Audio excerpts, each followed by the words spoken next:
razones de interés general para admitir por una ley la ocupación de los locales de trabajo. En un trabajo que escribieron hace unos años Del Piazzo y Robaina, dijeron que la vulneración de los derechos enunciados, y se refiere a estos mismos derechos que acabo de mencionar, impuesta por la voluntad unilateral de un grupo de personas, determina por su parte la afectación directa del derecho a la seguridad jurídica, conmoviendo la certeza de la positividad del derecho y su observancia, y la confianza en quienes deben aplicar el ordenamiento. Advierto que las limitaciones a la propiedad y a la libertad de comercio e industria son de tal magnitud que sin duda desalientan de manera drástica la inversión, absolutamente indispensable para lograr un adecuado desarrollo económico y social del país.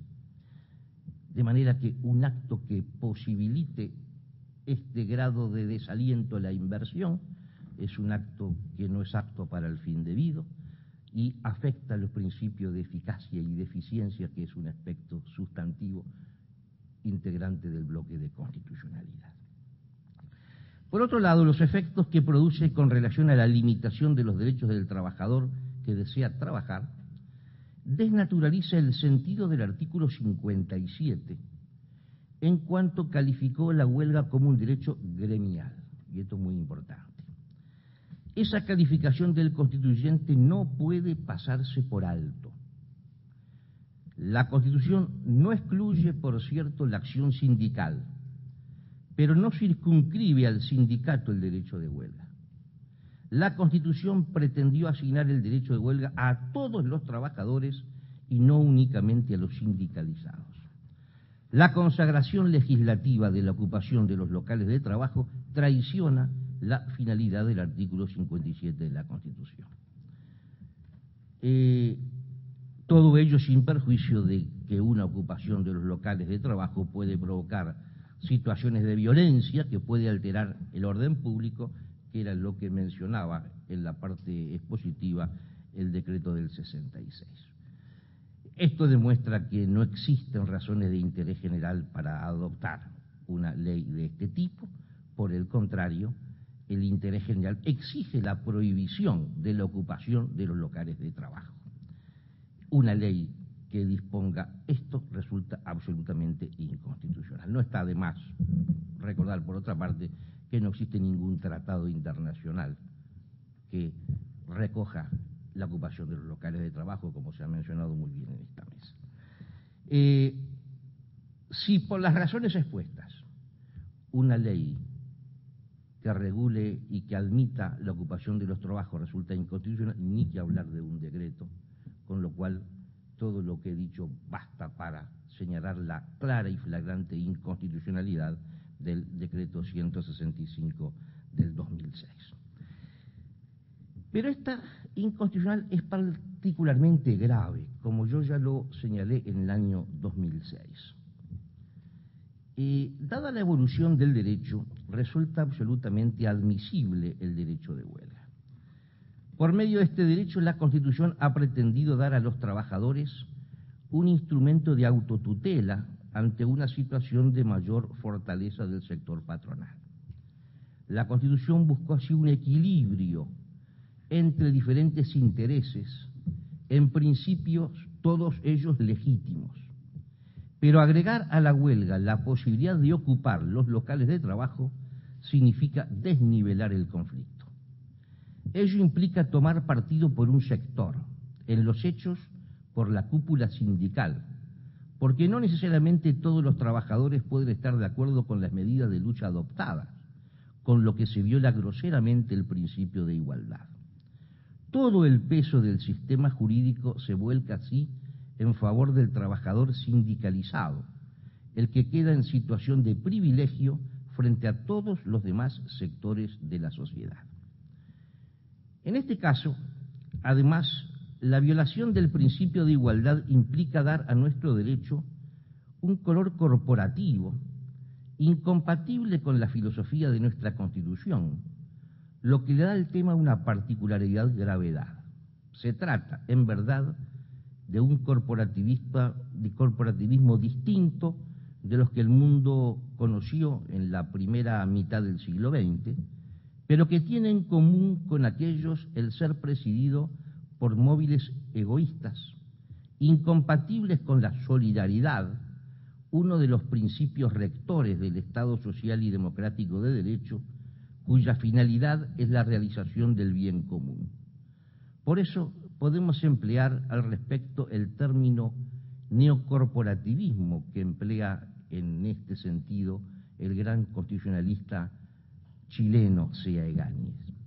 Ese neocorporativismo, al ser impulsado por un móvil egoísta como el de todo corporativismo, pues la cuestión es imponer el interés de un sector por sobre el de los demás, sin importar si eso es de interés general, destruye el espíritu de convivencia fundado en el respeto y en la tolerancia, base de la democracia. El artículo 1 de nuestra Constitución, que con variantes de detalle viene desde la Constitución de 1830, la República Oriental del Uruguay es la asociación política de todos los habitantes comprendidos dentro de su territorio. Y esto presupone una asociación de iguales. Esa igualdad se quiebra con el decreto 165 del 66, pues privilegia a un sector de la población, el de los trabajadores sindicalizados, en los hechos el círculo de privilegios más estrecho, en la cúpula sindical, frente a todos los demás habitantes, trabajadores no sindicalizados, empresarios, profesionales, trabajadores independientes, jubilados, pensionistas, estudiantes, desocupados y amas de casa que no son precisamente desocupados ni pasivos y tampoco se encuentran en las otras categorías. El Poder Ejecutivo ha dado un mal paso al derogar por el decreto 145, el del 66 y modificativas, pero la modificación de esos decretos no impide en cada caso en particular la actuación de la fuerza pública, porque se lo impone la Constitución de la República, artículo 168, numeral 1. No fue buena esa derogación, pero la verdadera violación se produce si la fuerza pública se niega a acudir ante el llamado por una ocupación de los lugares de trabajo, al cual tiene el deber de actuar conforme a la Constitución. La aprobación del 165 en estudio resulta mucho más grave porque supone ya una inconstitucionalidad y no se trata, como vimos, de una inconstitucionalidad cualquiera. Pasamos ahora al nuevo decreto. Lo cuestionable de este decreto 354 del 2010 no está tanto en lo que dice en la parte dispositiva, sino en lo que no dice, y en los fundamentos expuestos en la parte expositiva. No es incorrecto lo que dice la parte dispositiva. Lo incorrecto es que la solución allí prevista se restrinja a las ocupaciones de las dependencias públicas y no contemple las ocupaciones en el sector privado. Dicho de otra manera, se debió haber generalizado ese régimen y no haber adoptado el ámbito restringido que se adoptó. Véase que si la ocupación de los locales de trabajo no conforma una modalidad de la huelga, no puede admitirse por acto reglamentario. Por tanto, lo previsto en el nuevo decreto se debe también extender al sector privado en virtud de la ilegitimidad del 165 del 2006. Por otro lado, si el Poder Ejecutivo considera, como erróneamente entendió en el artículo 4 del 165, que la ocupación de los locales es una modalidad de ejercicio del derecho de huelga, al ser hoy indiscutible que los funcionarios públicos tienen derecho de huelga, no se puede racionalmente sostener que la aludida modalidad existe únicamente para el sector privado y no para el público. La solución del decreto en este sentido, aparte de irracional, es discriminatoria y por tanto desconoce el principio de igualdad. La fundamentación que obran los considerandos del decreto en estudio no sirven para justificar lo resuelto. El doctor Larrañaga aludió a dos de los tres considerandos, pero me parece bueno volver a ellos. En el segundo dice que dentro de los fines principales del gobierno se encuentra el mantenimiento y protección de la totalidad de los derechos humanos fundamentales, entre los que se encuentra el derecho a la vida, a la seguridad, tanto colectiva como individual, a la salud, al acceso a la justicia, etc. Y 3, que la mayoría de los inmuebles donde tiene asiento la administración nacional, departamental, etc., se encuentra destinada a oficinas que tienen por objeto la promoción, desarrollo y salvaguarda de esos derechos, y que su ocupación por parte de huelguistas interfiere y hasta eventualmente hace nulo el desarrollo de los mismos. Véase, por un lado, que no todos los inmuebles estatales tienen la misma importancia. No es lo mismo ocupar un juzgado que un local que dispone ANCAP para fabricar whisky. Y tampoco vemos ninguna diferencia entre la ocupación de ese local que usa ANCAP para fabricar whisky que la que un particular destina exactamente para la misma producción de esa bebida. Evidentemente acá hay una ignorancia absoluta de todo el nuevo derecho de la competencia, que es derecho positivo vigente. Por otro lado, si bien es cierto que dentro de los fines principales del gobierno se encuentra el mantenimiento y protección de la totalidad de los derechos humanos, y que la mayoría de los inmuebles donde tiene asiento la administración están finalizados a eso, no se puede decir que por ello se impide la ocupación de esos locales, mientras que por el contrario se la admiten los locales particulares donde se efectivizan precisamente los derechos humanos.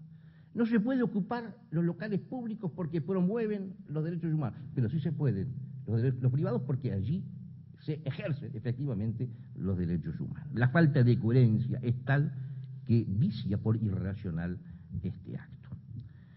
Lo expuesto en estos considerandos demuestra además un preocupante desconocimiento del principio de subsidiariedad y revela también un desconocimiento del papel misional del Estado, que está finalizado al bien común, más precisamente al servicio de la persona humana.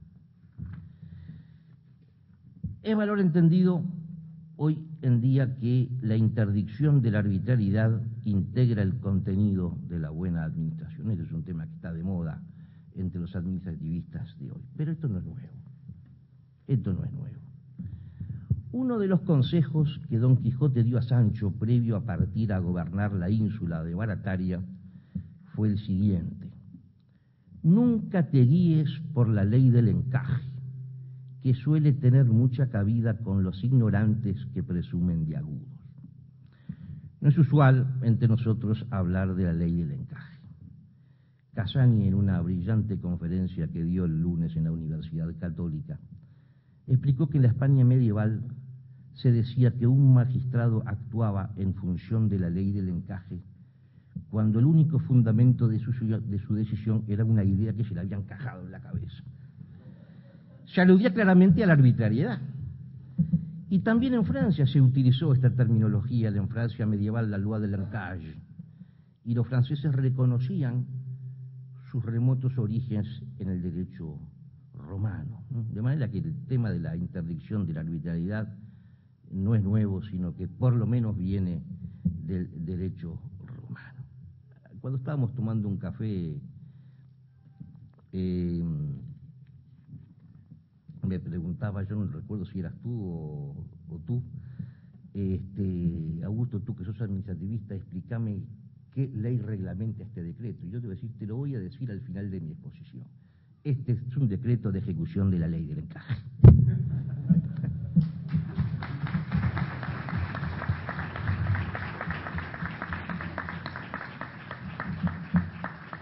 Bueno, muy bien, le agradecemos de forma especial al doctor Augusto Durán Martínez por su exposición, que indudablemente nos deja a todos pensando, y que ha sido muy fermental, al igual que la intervención del doctor Ameglio y del doctor Larrañaga. En este momento me corresponde, como es tradición, ofrecer la palabra por si alguien quiere hacer uso de la misma. Le vamos a acercar el micrófono, le pedimos que se identifiquen y así esto se vuelve interactivo y nos sirve a todos en sus reflexiones.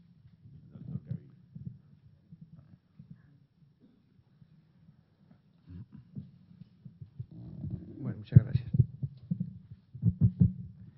Bueno, quiero manifestar que es muy agradable estar en este evento, sobre todo con la participación de tantos buenos amigos, con varios de los cuales hemos tenido algo que ver en este tema. Y háganlo buenos días a todos también. Yo voy a hacer 2 o 3 simples comentarios muy breves, acotando algunas cosas a lo que se acaba de manifestar con gran brillantez por todos los expositores. En primer lugar, yo me quería referir a... el doctor Larrañaga mencionó la Ley Orgánica Policial, también lo hizo el doctor Durán. Y la Ley Orgánica Policial tiene una definición de orden público, es decir, la Ley Orgánica Policial dice que la función de policía es preservar el orden público. Y lo define de una manera que la voy a leer completamente. Dice, es el estado de hecho. La primera observación es que es un estado de hecho. Y, como decía Fiorini, la función de la policía es una función de hecho para que de hecho aquí y ahora rija el deber ser como ser, en el que se realizan los valores de tranquilidad y seguridad pública, la normalidad de la vida corriente en los lugares públicos, el libre ejercicio de los derechos individuales, así como las competencias de las autoridades públicas.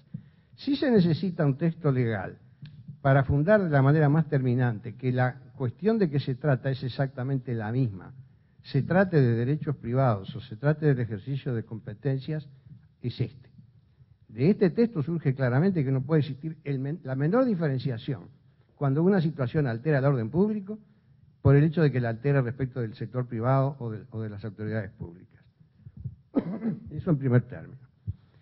En segundo término, es evidente que si la ocupación, como creo que está absolutamente determinado, de los lugares de trabajo, de lugares públicos, que son lugares de trabajo para quienes lo ejercen, o decir, un acto definido como una pretensión de una acción de tipo gremial, de respaldo de una pretensión sindical o de una pretensión laboral, no integra el derecho de huelga y altera evidentemente el orden público porque impide el ejercicio de los derechos de propiedad, del ejercicio de la libertad sindical de los que no quieren adherir a una huelga, del ejercicio de la libertad de producir, o impide el ejercicio de la autoridad pública, eso es un hecho que tiene el carácter de una infracción meramente policial.